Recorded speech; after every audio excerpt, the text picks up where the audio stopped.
बटेंगे तो कटेंगे, ये पहले मेरे समझ में नहीं आता है कि ये किसको कह रहे हैं। भारतीय जनता पार्टी के पास जुमलों के सिवा कुछ है भी नहीं।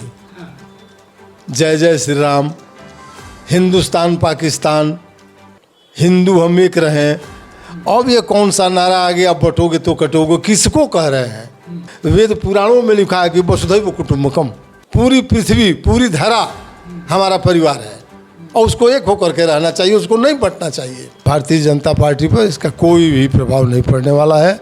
लोग इतने मूर्ख नहीं हैं, सब लोग जान चुके हैं कि नारा और जुमला के सिवा इन लोगों के पास कुछ भी नहीं है।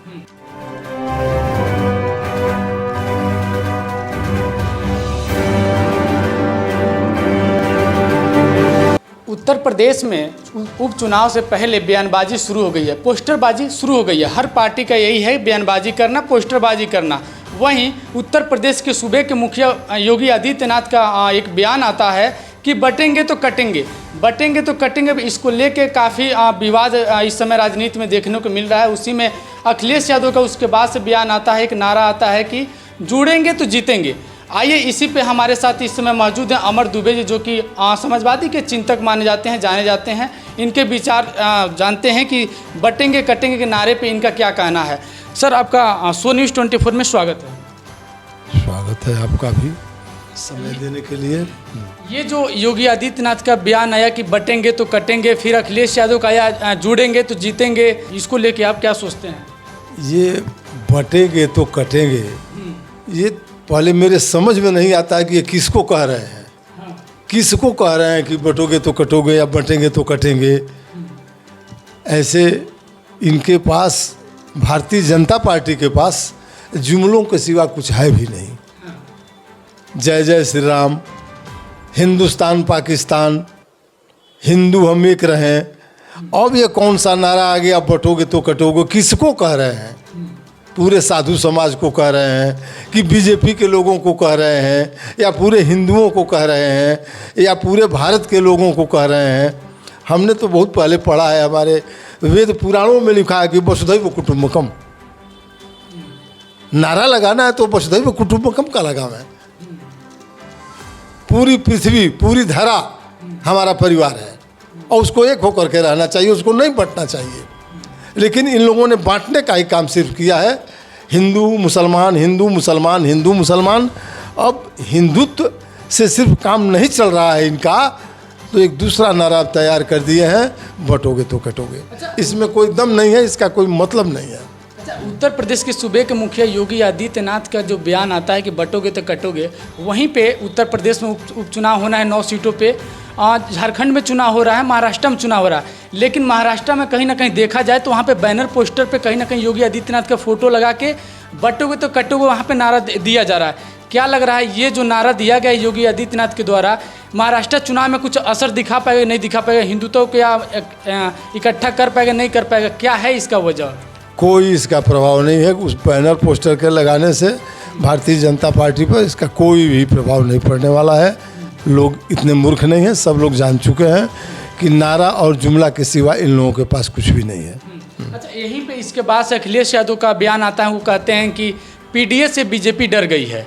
क्या लगता है जो पीडीए अखिलेश यादव ने जो बनाया था लोकसभा के चुनाव में, इतनी मजबूती से चुनाव भी लड़े, काफ़ी अच्छा रिजल्ट भी रहा समाजवादी का, इंडिया अलायंस का उत्तर प्रदेश में, तो क्या लग रहा है उत्तर प्रदेश में खास करके जो उपचुनाव होना है उसके बाद से तमाम ये बयानबाजी नाराबाजी चल रहा है, तो पीडीए से योगी आदित्यनाथ बीजेपी डर गई है?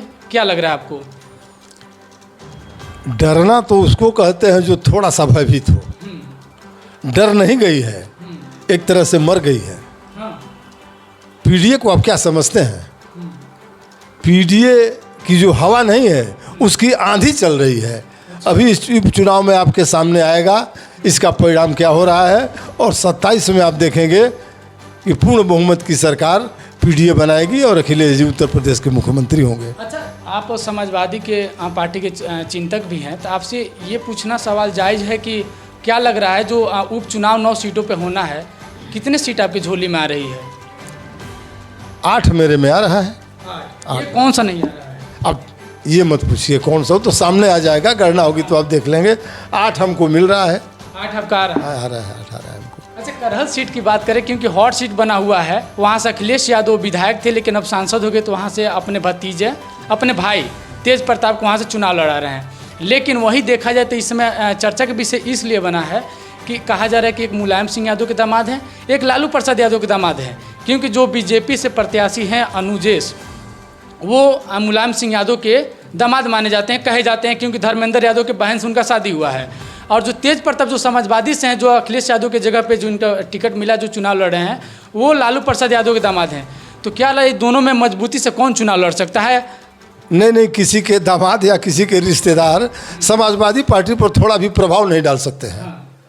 और वो सीट जो है समाजवादी पार्टी रिकॉर्ड मतों से जीतने जा रही है, जैसा कि विजय समाजवादी पार्टी का आज तक किसी भी जगह से नहीं हुआ था, उतने काफ़ी वोटों से जीतने जा रही है। अच्छा, मुख्य इसमें ये बात है कि जो दोनों प्रत्याशी यादव हैं, बीजेपी से भी और सपा से भी, तो क्या लग रहा है वहाँ के यादव समाज जो है वो किसके साथ खड़ा होगा?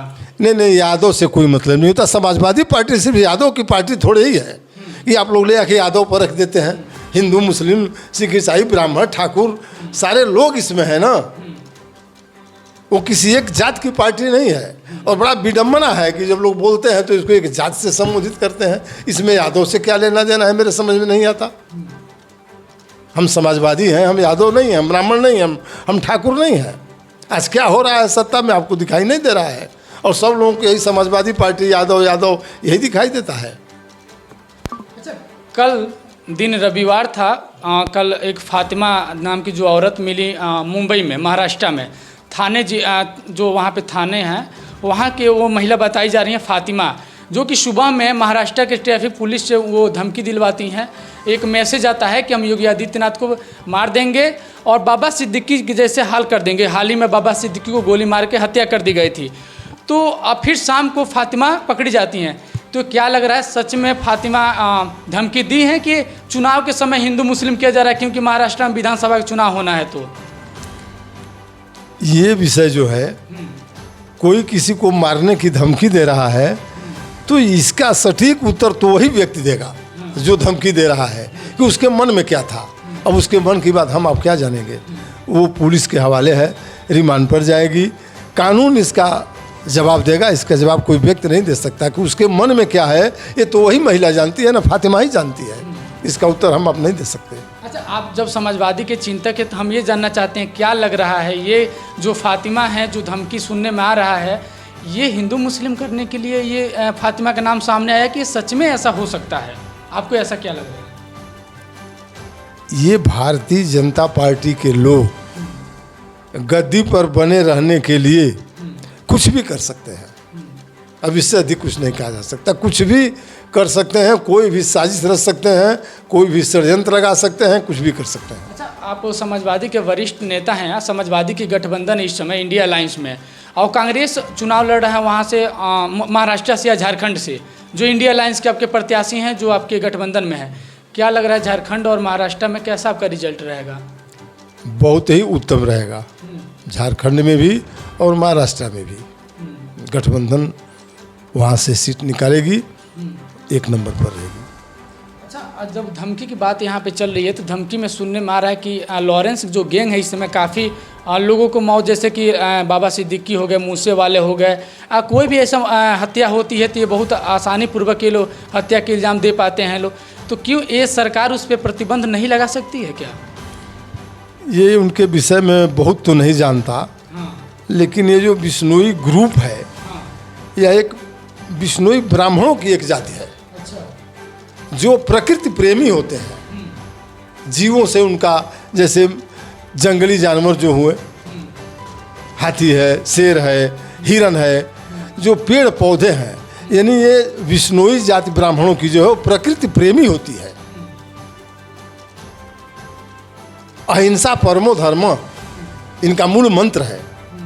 लेकिन अगर उस समूह का कोई व्यक्ति अगर इस तरह का कृत्य करता है तो इससे ठीक भारत सरकार की, भारतीय जनता पार्टी की जीरो टॉलरेंस की जो नीति है, अपराध मुक्त भारत की जो नीति है, जो दावा है, जो गारंटी है, वो साफ साफ दिखाई दे रहा है। इसमें कहना क्या है? अच्छा, सलमान खान को लॉरेंस गैंग के द्वारा धमकी दी जाती है फ़ोन पे, फायरिंग भी उनके मकान जो बिल्डिंग है वहाँ पे अपार्टमेंट है उन पे गोली भी चलवाई जाती है। तो ये क्या लग रहा है, मुस्लिमों को टारगेट किया जा रहा है? जैसे बाबा सिद्दीकी को मारा गया, सलमान खान को धमकी दिया गया।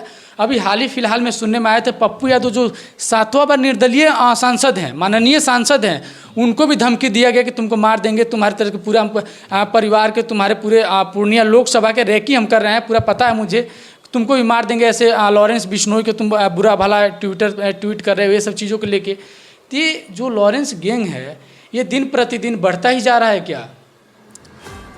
वो किसको धमकी दे रहे हैं, किसको गोली मार रहे हैं, किसको गोली से उड़ाने के लिए कह रहे हैं, इसका जवाब देना मेरा काम नहीं है। ये पुलिस विभाग का काम है। हम डीआईजी एसपी थोड़े हैं, हम डीजीपी थोड़े हैं प्रदेश के और देश के कि हम इसका जवाब देंगे।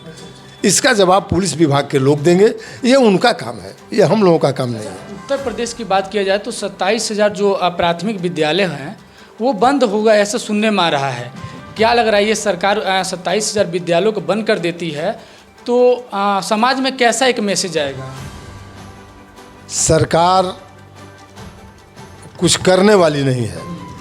सरकार कोई भी ऐसी नीति नहीं बनाती है, ये सरकार भारतीय जनता पार्टी की सरकार, जिसमें सरकार का जनमानस पर कुछ रुपया खर्च हो। वह नौकरी देना नहीं जानती है, नौकरी लेना जानती है।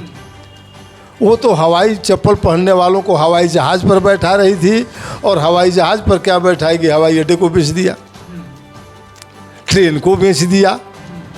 तो हमें तो ऐसा लगता है कि इन प्राथमिक विद्यालयों को भी किसी पूंजीपति धनपशु के हाथ में बेचने का एक बहुत बड़ा षड्यंत्र चल रहा है सरकार का, जो सामने आ जाएगा। अच्छा, एक दो लोग समाजवादी जो कह रहे हैं आप, अगर इससे किसी का बहुत बड़ा नुकसान है, इसका राजनीतिक बहुत बड़ा प्रभाव है। उसमें कौन बच्चे पढ़ते हैं? दलितों के, अल्पसंख्यकों के, पिछड़ों के। ये पीडीए का बहुत बड़ा हरासमेंट है। इन विद्यालयों को बंद करना, गांव के प्राथमिक विद्यालयों को बंद कर देना, पीडीए के ऊपर बहुत बड़ा हमला है। जनता इतनी मूर्ख नहीं, वो समझ रही है, और वक्त आने पर इसका जवाब देगी। आप बंद करके देखो। चलिए, बात करने के लिए बहुत बहुत धन्यवाद। जैसे कि साथियों आप देख रहे थे कि अमर दुबे जी हमारे साथ हैं, जो कि समाजवादी के चिंतक माने जाते हैं। बहुत बेबाकी से अपनी बात रखते हैं, कोई भी मुद्दा बहुत बेबाकी से अपनी बात रखते हैं, ईमानदारी पूर्वक बात रखते हैं। हम इनसे तमाम मुद्दे जो इस समय चल रहे हैं, लॉरेंस गैंग को लेके या उपचुनाव को लेके या कटेंगे तो बटेंगे, इस तमाम सवालों पे हमने इनका जवाब लिया और काफ़ी बेहतर तरीके से इन्होंने अपना जवाब दिया। आप इस पे क्या सोचते हैं कमेंट बॉक्स में ज़रूर बताइए।